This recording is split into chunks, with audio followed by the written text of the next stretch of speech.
Bismillahirrahmanirrahim. Assalamualaikum warahmatullahi wabarakatuh. Perkenalkan, nama saya Sarwan Hidayat dengan NIM 19622069. Mahasiswa akuntansi pagi 2 semester 6.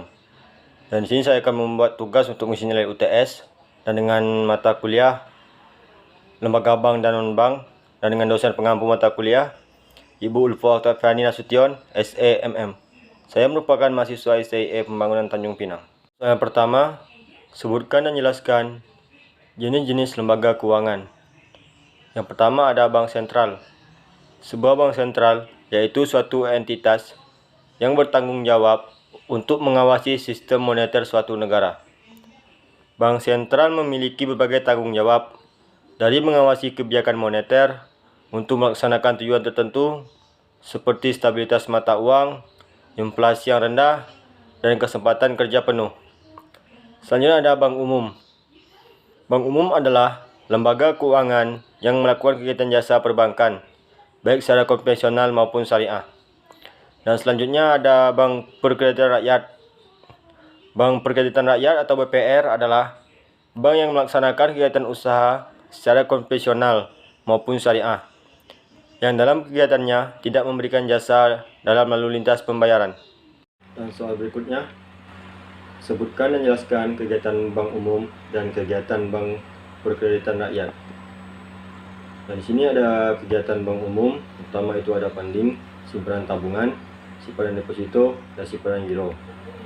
Dan di sini simpanan tabungan mempunyai arti simpanan uang, di mana bank yang penarikan hanya dapat dilakukan menurut syarat tertentu. Sedangkan deposito, simpanan yang pencairannya hanya dapat dilakukan pada jangka waktu tertentu dan syarat-syarat tertentu.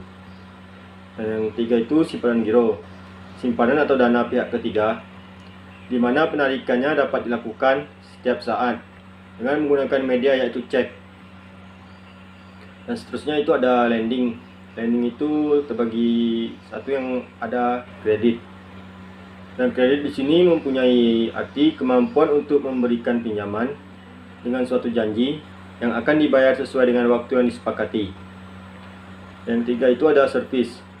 Service itu terdiri dari transfer, inkaso, clearing, safe deposito box, bank card, bank notes, menerima setoran, menerima pembayaran, travel, cek.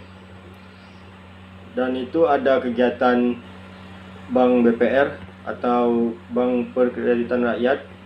Pertama itu ada funding, simpanan tabungan, dan simpanan deposito. Yang kedua itu lending, yang terdiri dari kredit. Dan ada larangan BPR atau bank perkreditan rakyat menerima simpanan giro, mengikuti clearing, melakukan falas, dan melakukan kegiatan asuransi. Yang ketiga, sebutkan dan jelaskan sumber-sumber dana bank. Dan sumber-sumber dana bank adalah usaha bank dalam menghimpun dana untuk membiayai operasinya. Dan ada sumber-sumber dana bank yang bersumber dari bank itu sendiri. Modal setoran dari para pemegang saham.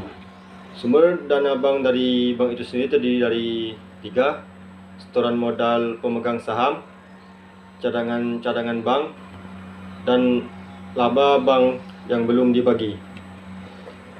Dan selanjutnya ada dana yang berasal dari masyarakat luas, terbagi menjadi 3: simpanan giro, simpanan tabungan, dan simpanan deposito.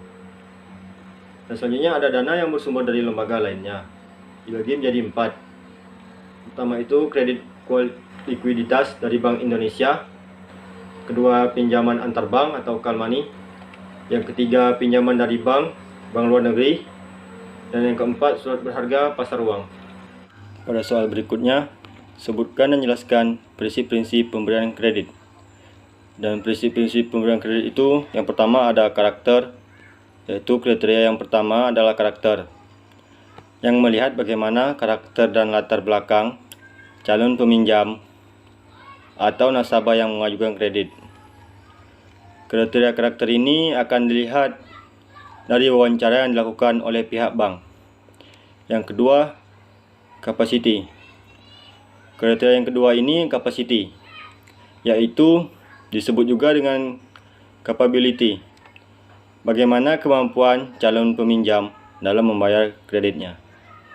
Yang ketiga itu kapital. Dan kriteria selanjutnya yaitu kapital atau modal yang dimiliki calon peminjam yang khususnya diberlakukan pada nasabah yang meminjam untuk usaha atau bisnisnya. Yang keempat itu ada kolateral. Kriteria keempat adalah kolateral atau jaminan yang diberikan pada calon peminjam saat mengajukan kredit kepada bank. Dan yang kelima, condition.